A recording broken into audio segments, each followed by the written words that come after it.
Sorry.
Good evening. Good evening. Can you hear me? Yes. Kind of, sort of? All right. I have that it's 5:30. So welcome everybody that's there this evening. I'll join by Zoom this evening. Not feeling up to par this evening, so I think it's best that I not join you live. So we'll just do the Zoom routine tonight. I think Travis is also joining by Zoom. So we'd like to welcome everyone tonight. I'd like to call the meeting to order. At this time, I would entertain a motion to approve the open session agenda. I would make a motion to approve the open session agenda with an addition of board comment between items 2 and 3.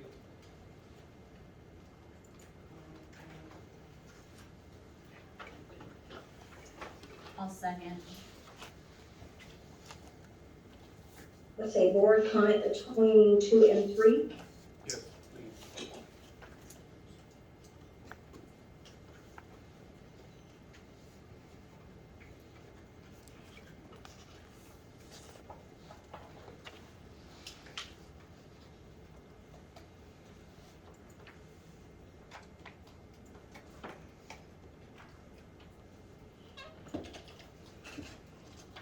Okay. That comment is pertaining just to board comment, Yes. okay?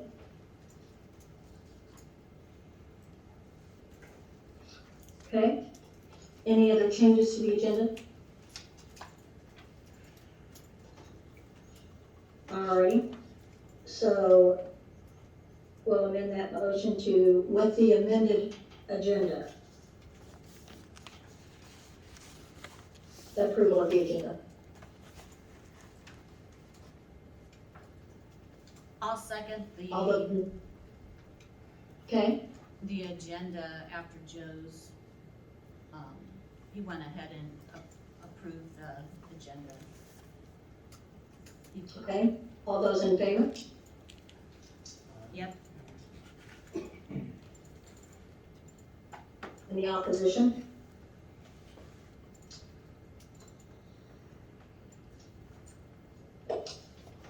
All right. I would also entertain a motion to approve the executive session agenda.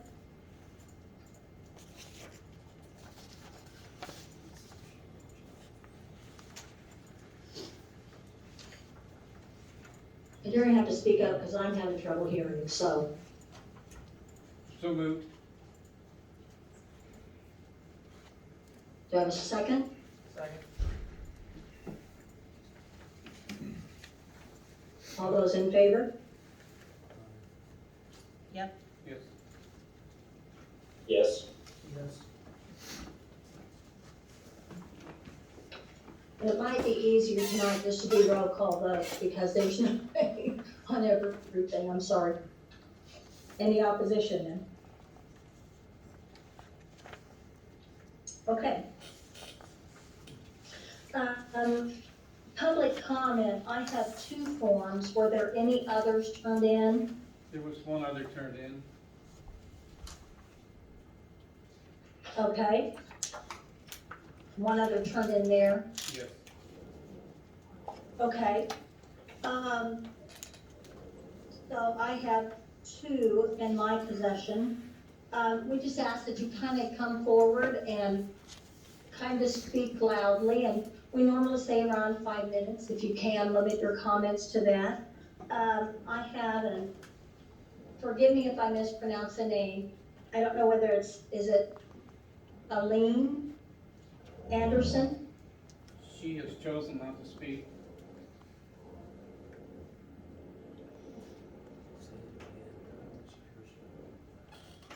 She's Is chosen she not there? to speak, Lori. Yes, She's chosen not to speak. It'd just be Kathy and David Carlton. okay.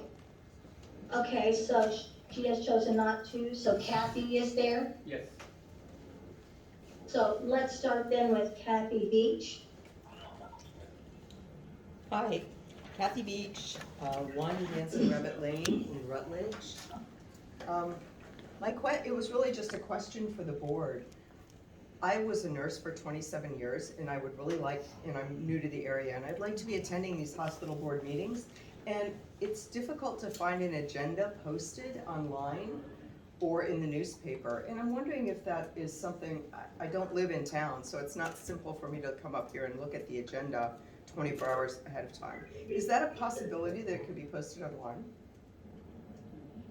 It's posted on the website, on the Scotland County website. Okay, I checked the hospital And I- website. Yeah, the Scotland County Hospital website, it was on there. Okay. I didn't find it under the calendar. That's where I looked. It's on the front page. Front page. Okay. So, but the calendar's actually really good. It's posted on the calendar. All right. Thank you so much. That was really just what I wanted to talk about. Okay, I'm sorry, I had a lot of trouble hearing her. It was an agenda posting question? Yes. Yes. She had a Okay. hard time finding the agenda, and she does not live in town. Okay, and currently we post it here and we post it on the, Yeah, Lori, it's posted on the Scotland County Hospital website on the front page. yes, And it's also on the employee intranet. And then it's posted Right. in the 2 places out here. So she realizes that now, or she knows where to look next time.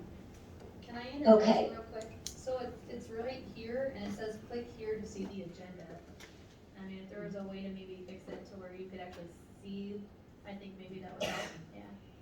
That would, Help. that would be helpful. You do have to click on it, Yeah. and then it opens up the whole page. okay. All right, Laura, we have a David Carlton. Okay, Hello. and thank you, Kathy, for your comments. Yes, of course. Hi. My name, Lori, can you hear me? Yes. Okay, great. I'll project to the back row. My name is David Carlton. I live at 1 Dancing Rabbit Lane in Rutledge. And there were a couple things on the agenda that I wanted to speak to or have put some questions in and maybe hear what comes out during the meeting. The first is I strongly support a regular review of bylaws, and I see there's a bylaws amendment on the agenda, and some governance training for the board. And I wanted to draw particular attention to that in that what I saw, or what's listed on the agenda specifically around some retraining or additional training around the Sunshine Law.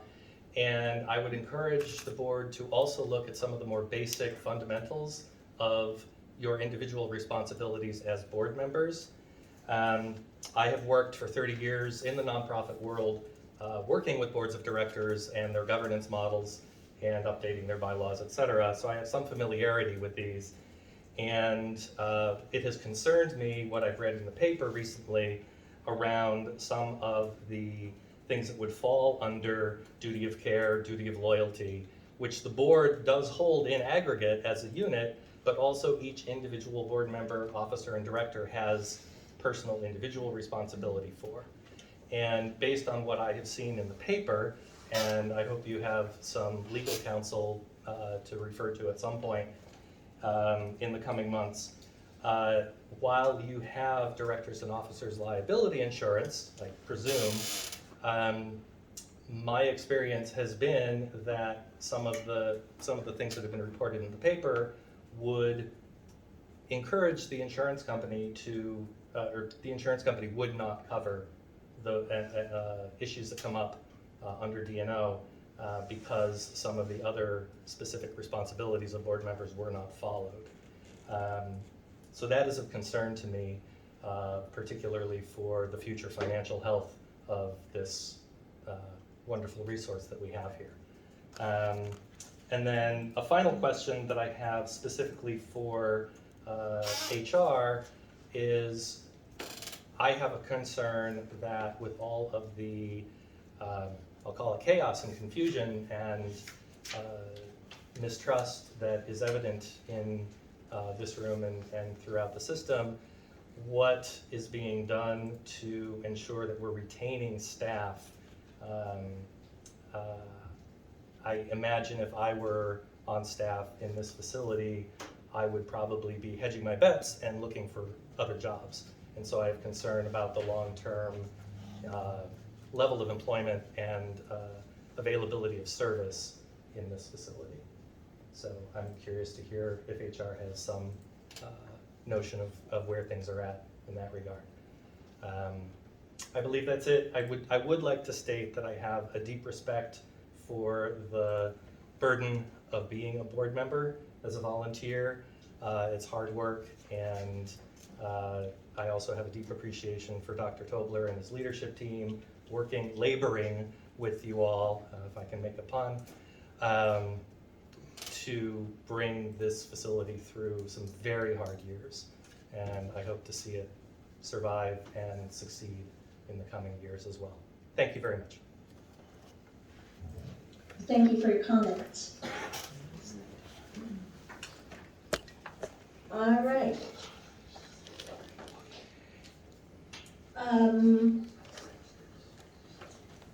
I think we will move on because part of, as far as, HR, I think we talk about a little bit in quality.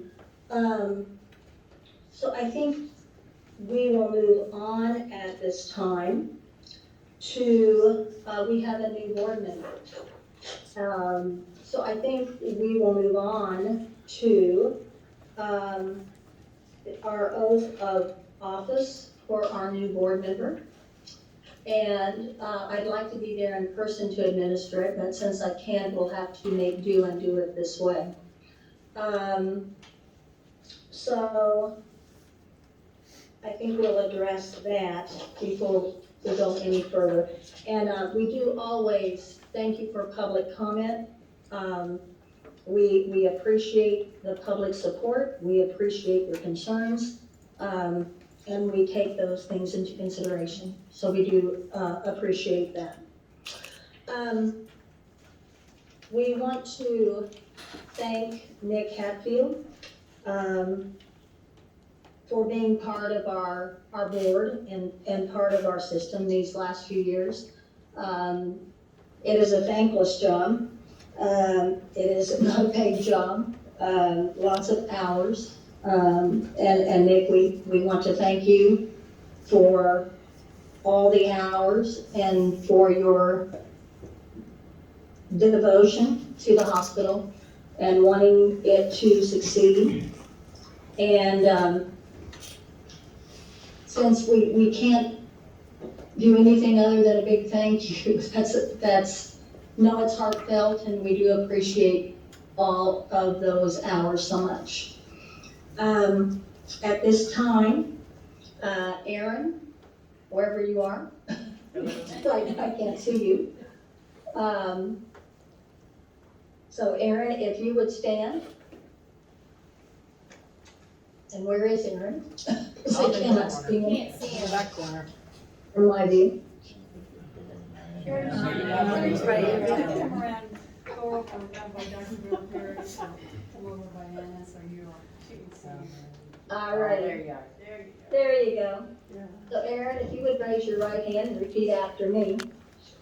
I, Aaron Holt, I, Aaron Holt, solemnly swear solemnly swear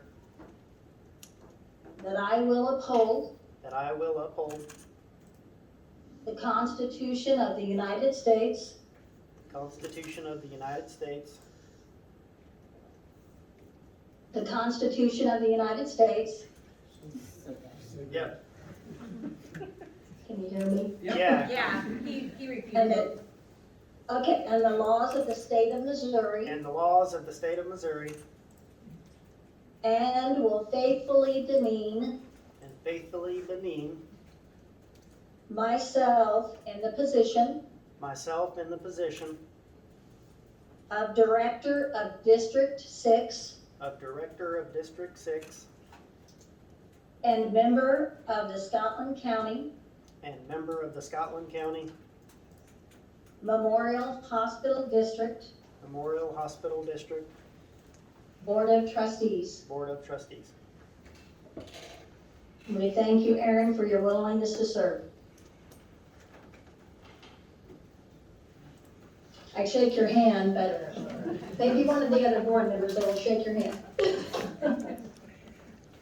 All right. Thank you, Aaron, and thank you, Nick.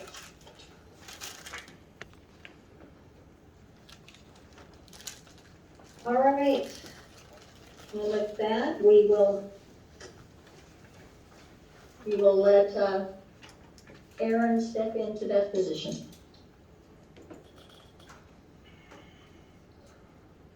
All right, and this is where we had a comment from the board, is that correct? Yes.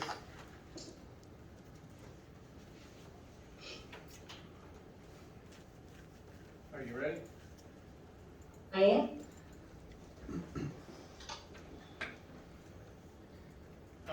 My name's Joe Dubit, if any of you don't know me here. I stand before you tonight, not with anger, but with disappointment. I've served on this board for 6 years, with my main objective being the success of this hospital. We used to pray before every meeting. We asked God to direct our thoughts and our decisions so that we would do what was best for the hospital and this community.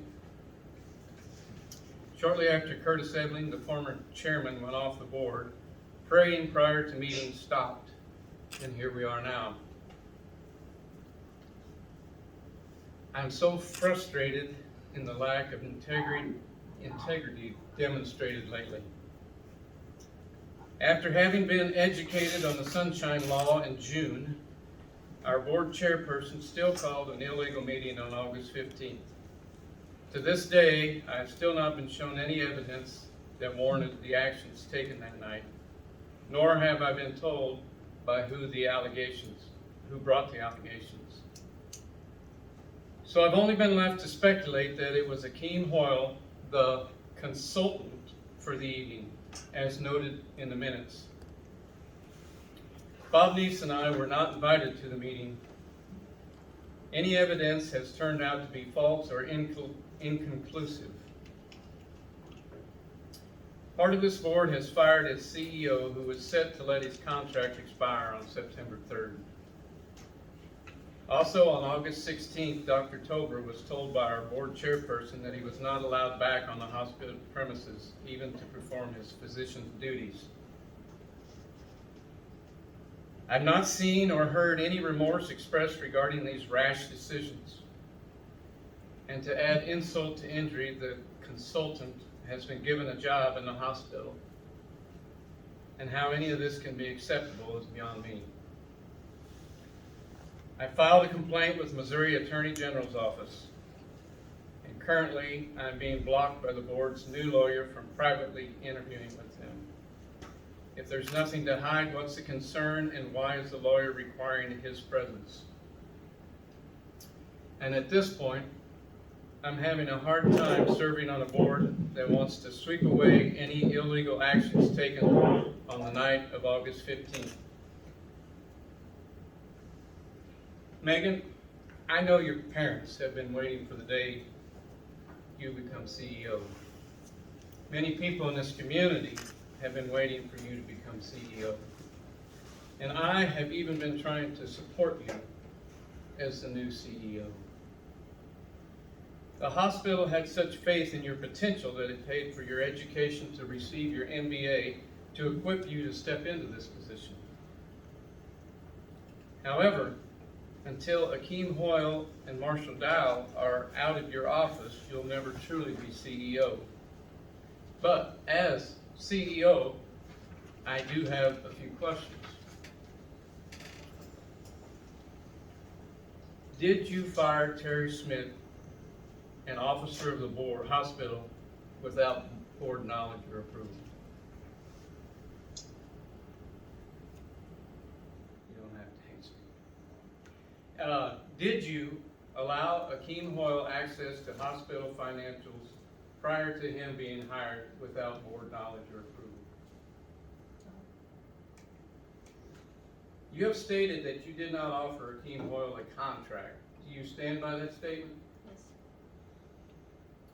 So if so, why did you announce Akeem Hoyle as CFO to the hospital employees without board knowledge or approval? Because I was understanding that I could hire employees for this hospital as a CEO.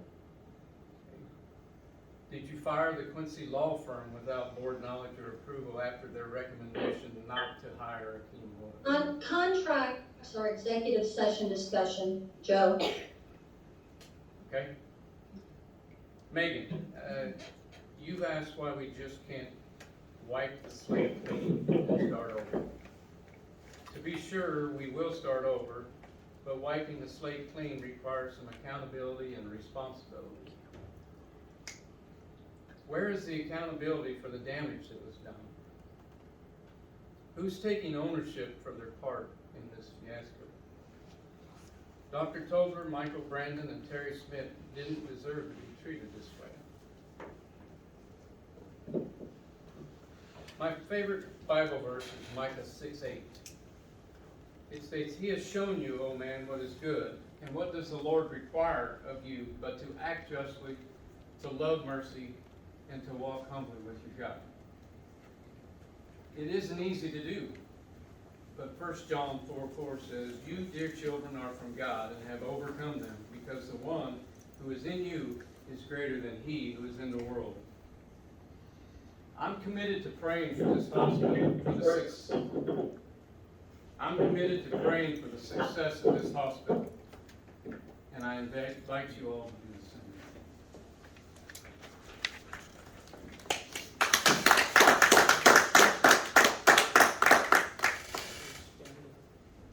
I also have a comment that I would like, a statement I would like to read. For those of you in attendance, who's speaking? Joni Who's Lloyd. speaking? Joni Lloyd. For those of you in attendance who don't know me, my name is Joni Lloyd. I have lived in this community for 27 years, with my 3 sons being born at this very hospital. I was elected to the board in 2019, and I currently serve as the board vice chairman. During my tenure here on the board, there's always been trust amongst the board members and the CEO. On August 15th, an illegal meeting was called at Lori Folk's house. Okay, I'm going to stop Chairman this right Folk here. called me Wait, on wait, the wait, phone wait. that evening. Wait, Show your all of these things have been gone through in multiple letters to the paper. Not everything. I do not believe that this is an appropriate thing to do at a board meeting that have already been done multiple times. In fact, at the last meeting that we had. We have hospital business to do, and I think that's what we are here for. I would like think to the hear what you And I have public, to think say. that's what we need to do. I believe the public has a right to know what has gone on. I would like to hear what you've been saying. We've been doing it multiple times. Kill your mic, Lori. All right, as I was, Have we not been doing that? No. ask the public here, and I heard a no. Know what? We have not, they do not know what's been going on. You also have other board members who are not being given an opportunity to state the other point of view, just this one. And we have been told not to at this point. But we are rehashing this one over and over and over. And you have stated that very thoroughly in the paper. Do we need to keep interrupting the business of the board to state it again? Does the newspaper get into the I records of the believe we board? do. You allowed Joe Dubit to speak, you've allowed hospital To be employees allowed to give a board to comment. speak. Comment, not plural, a board comment. Again, not what it was pertaining to. May I You- say you something? allowed- May I say something? As a member of the public, we trust this board, our trust resides in this board to conduct the business of the hospital. And that trust has been shaken severely.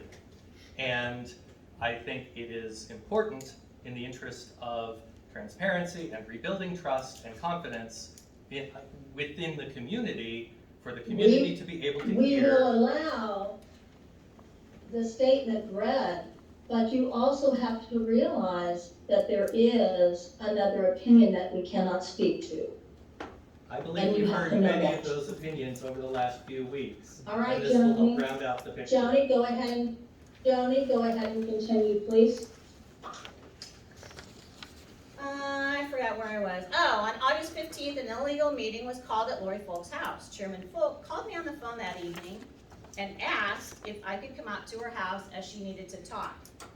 I was already in for the night in my pajamas, but decided to go ahead and get dressed and go see what Lori needed to discuss.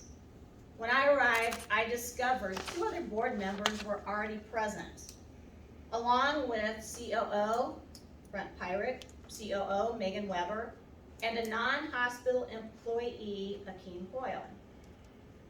All had been present for some time before I arrived. I was told at the meeting that Akeem Hoyle, Dr. Hoyle's son, had been looking into the hospital retirement plans, etc., in order to advise his father as to whether he should renew his contract at Scotland County Hospital.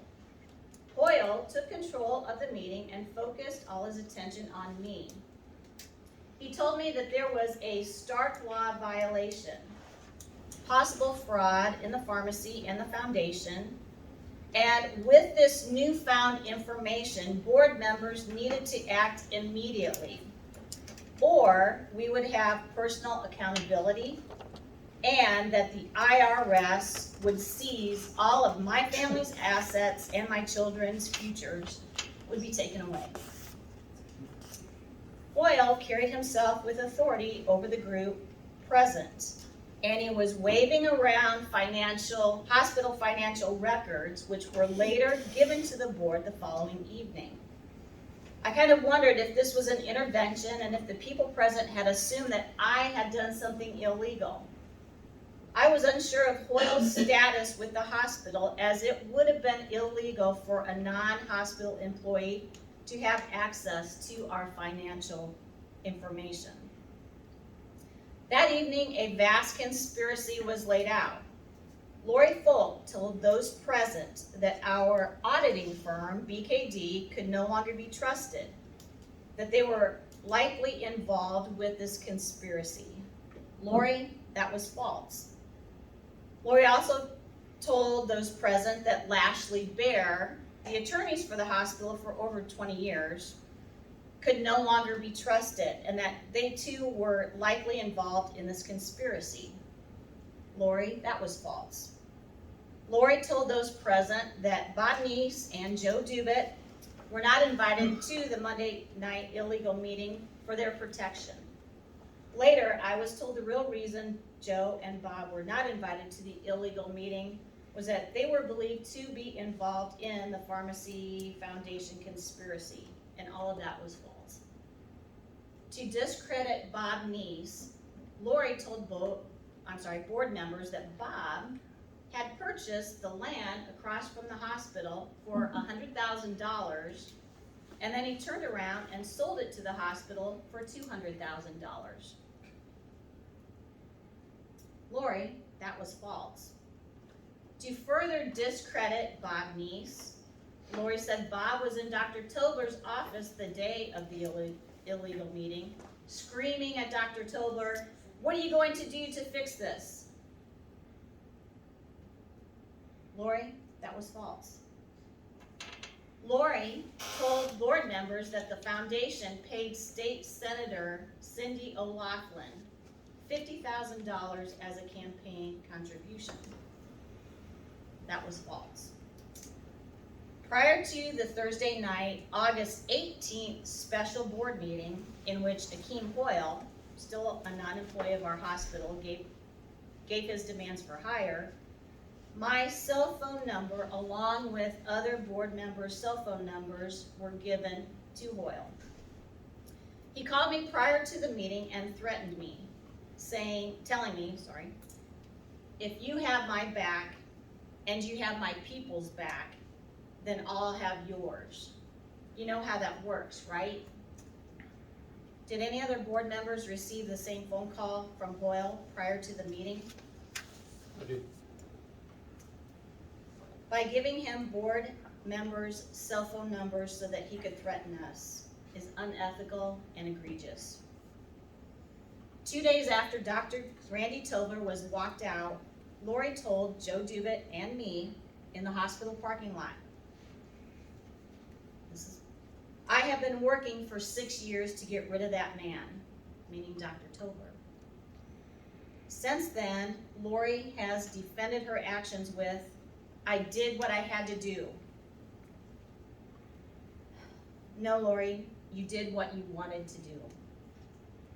This conspiracy, which included doctors, lawyers, auditors, board members, and even a state senator, has since been proven to be entirely false. It has caused irreparable damage to this hospital and this board. It has caused innocent people to lose their jobs. It has caused the dismantling of Memphis Community Pharmacy and the loss of revenue generated from it. And finally, it has caused the loss of my trust in the interim CEO, the COO, and board chairman, Lori Folk. You're gonna have to listen to me, Lori, and the rest, unless you wanna leave. I've been on this board too long. I've been here longer than most of you have worked at the hospital. Well over 20 years. It's interesting to listen to the oath of office. That's a pretty serious oath being given. And if someone ignores that oath to pursue their own agenda, that's a real problem. As I consider the events of the past 6 weeks and the turmoil that's come to small town USA, I remembered my 10-year-old self up here on the square at the old Time Theater when I went to see the movie called The Music Man. There was a charismatic, fast-talking stranger that came into town, calling himself the Professor in small town Iowa. And suddenly that little town was convinced by Professor Harold Hill that they had trouble, big trouble. Trouble right here in River City.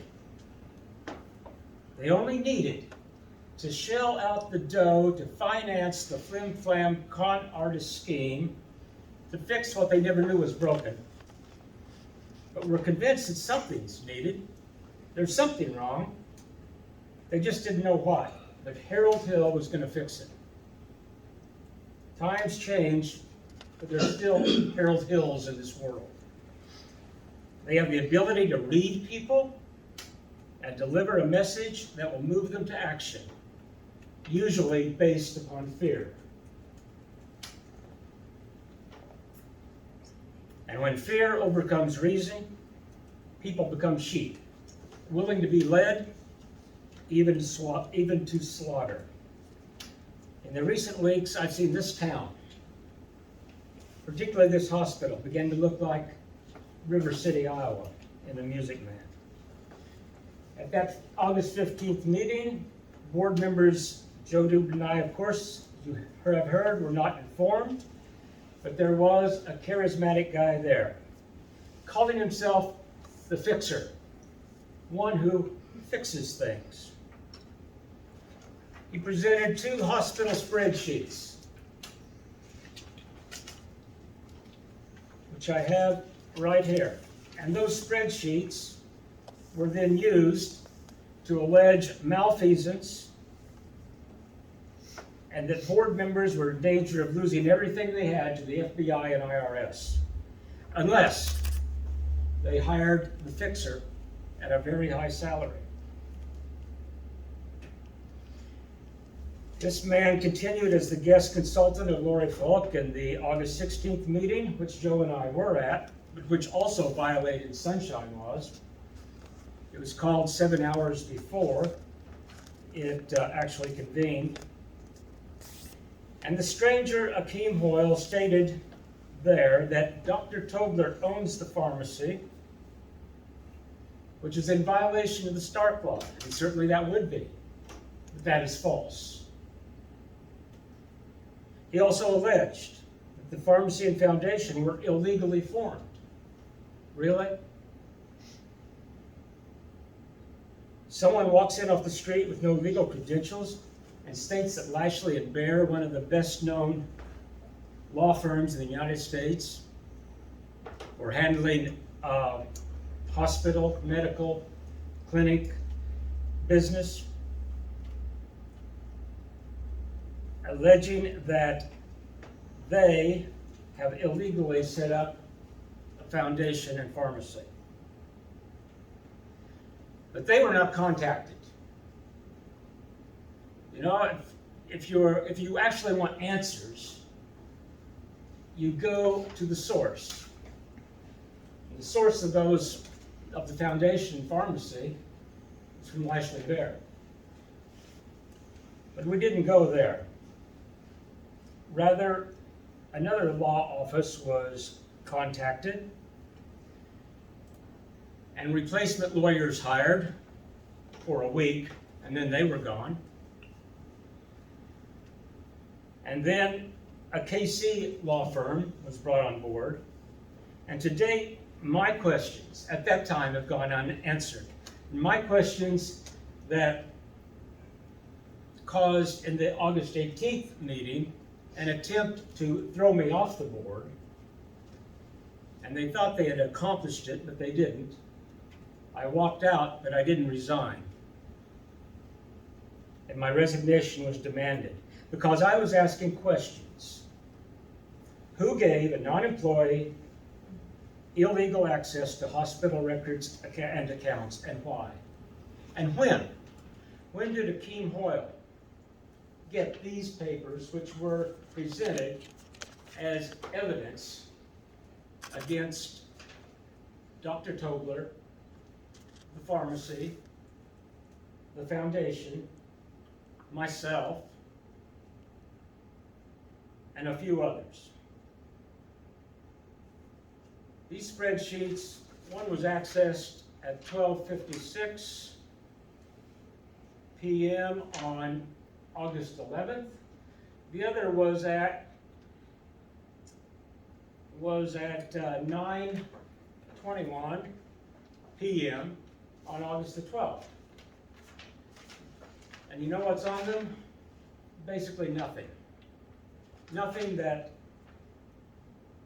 could possibly cause anyone to make the allegations that were made. But why did Akeem Hoyle have these 2 spreadsheets? And why did he use them as a basis to fire and remove from the hospital grounds with law enforcement present, and then deny any access to Dr. Tobler, who had patients dependent on him? So what actually needed or needs fixing? if there was something illegal, Akeem Hoyle is not going to fix it. Why any action as a fixer would in itself be illegal? One of these spreadsheets regards pharmacy debits and credits. And it has a bottom line figure on it of 16 million. A big number. But it wasn't mentioned that that 16 million was over 4.5 years.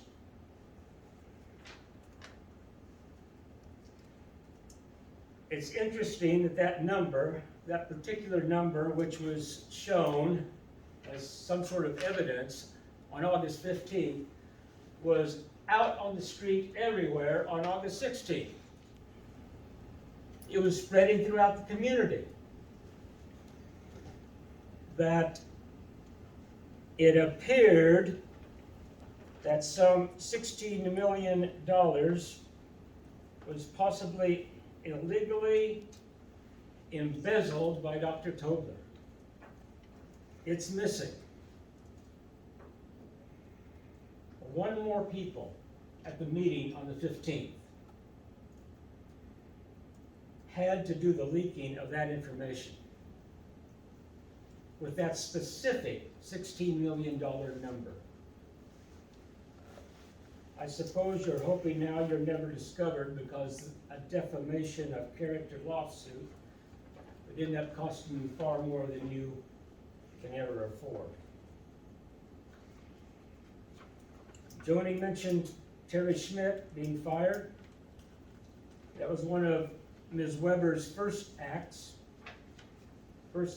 as an interim CEO was to fire the HR and information officer for the board.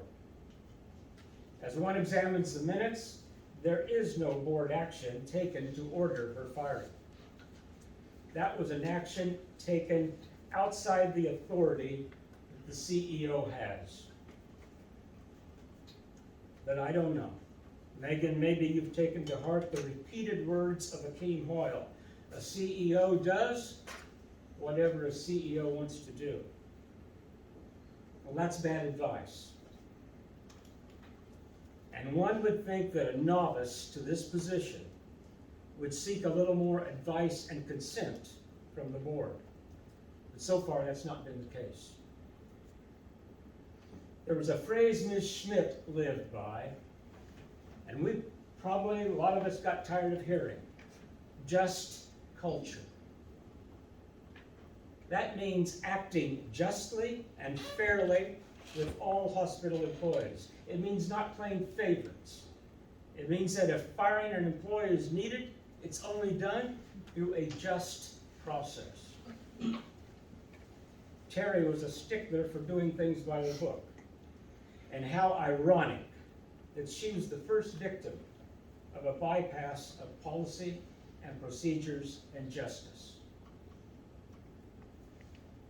We've all been continually reminded of the need for a hospital to embrace and establish a just culture as our way of doing business.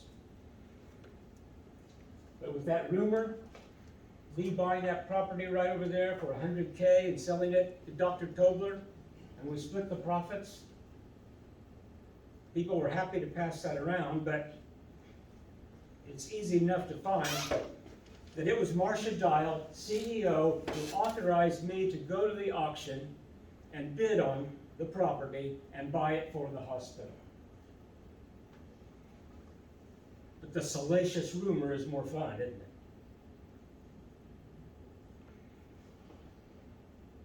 Dr. Tobler had nothing to do with buying that property. And there was a story that I was screaming in Dr. Tobler's office on August 15th, screaming out, "What are you going to do to fix it?" Was I? You know I was there. You handed me the paper to sign for the bank. Remember that? August 15th? Yep. I walked across into Dr. Tobler's office. I didn't hear No, I know, you didn't hear it, because it never happened. We had a civil conversation for about 5 to 10 minutes. Why did I walk across to say hello to Dr. Tobler?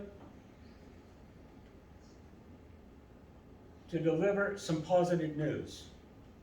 I told him that Amish friends that we had spent time with the previous Saturday wanted us to know how much they appreciate him, the clinic, the hospital, the cash discounts that they receive, and the great care and value that this hospital and clinic provides.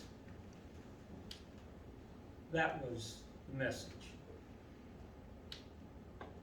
Well, juicy gossip and a whole lot more has been circulated widely to cause doubt, to create mistrust. I have people that have never in their life had any cause to mistrust me and now act entirely different toward me. And in all my years, I've never done anything to cause people not to trust me on this board. Will the perpetrators ever be called to account for their actions? Well, I know that God is just, and that a time will come when He'll call each one of us to an account for what we've done, and He will act as judge. But isn't it ironic that in Hebrew, the name Akim means God will judge. King Solomon, a man who was given incredible wisdom, once said there are 7 things God hates and detests: haughty eyes, a lying tongue, hands that kill the innocent, hearts that plot evil, feet that race to do wrong, false witnesses who pour out lies, and a person who sows discord among brothers.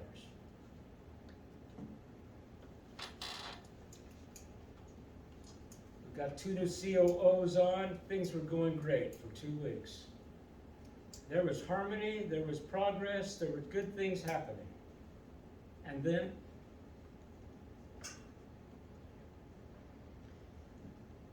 these past 6 weeks, I've seen egregious evils on display here by representatives of the public trust who have broken their public trust. I'm angered by the injustice. I'm sickened by the gossip and lies that have murdered careers and reputations of innocent lives. And I am profoundly saddened by the entirely unnecessary legal and financial jeopardy that you have brought down upon this community's hospital, which could very well destroy it. You do realize that the composition of this board and the administration would likely have looked just like this in 6 months' time.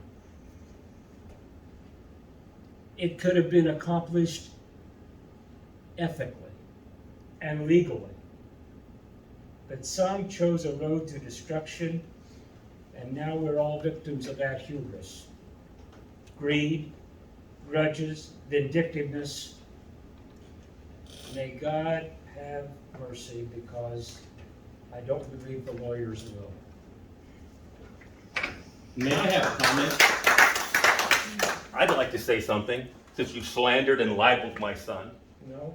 Yes, you did. This is a public forum. That's called libel, and this is called slander. And there will be legal consequences. I want you to understand that.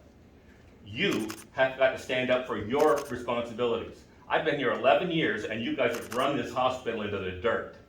Now, that needs to change. Wasn't it just Tobler 6 weeks ago who was saying this place was going to close? We had to close OB.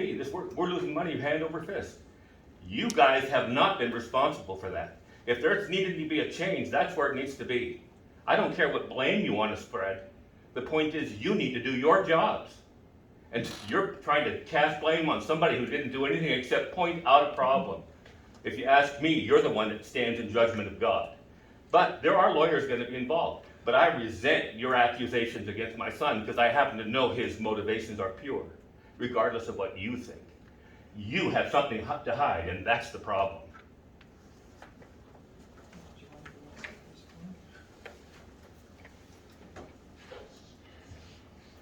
Okay, we will move on to the consent agenda. And, I move we go into executive session right now. I'll second that. That was Joni. we have some business of the hospital that we need to take care of. You come back to that.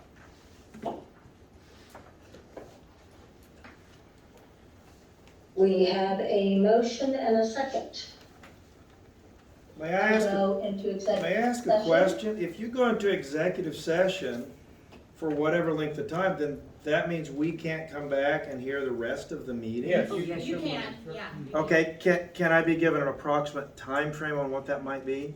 I mean, have no idea. I'm not here, I'm here to learn, and I set aside my evening for this. So I kind of would like to just know how long before we might get back to the regular part of the meeting, if I could. Is that an unreasonable request? 15 minutes. Okay, thank you.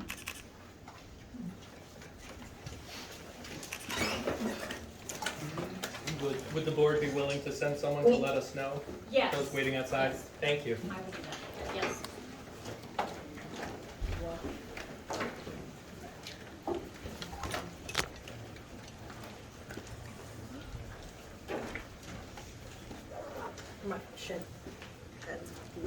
I guess we are going to need a roll call vote here.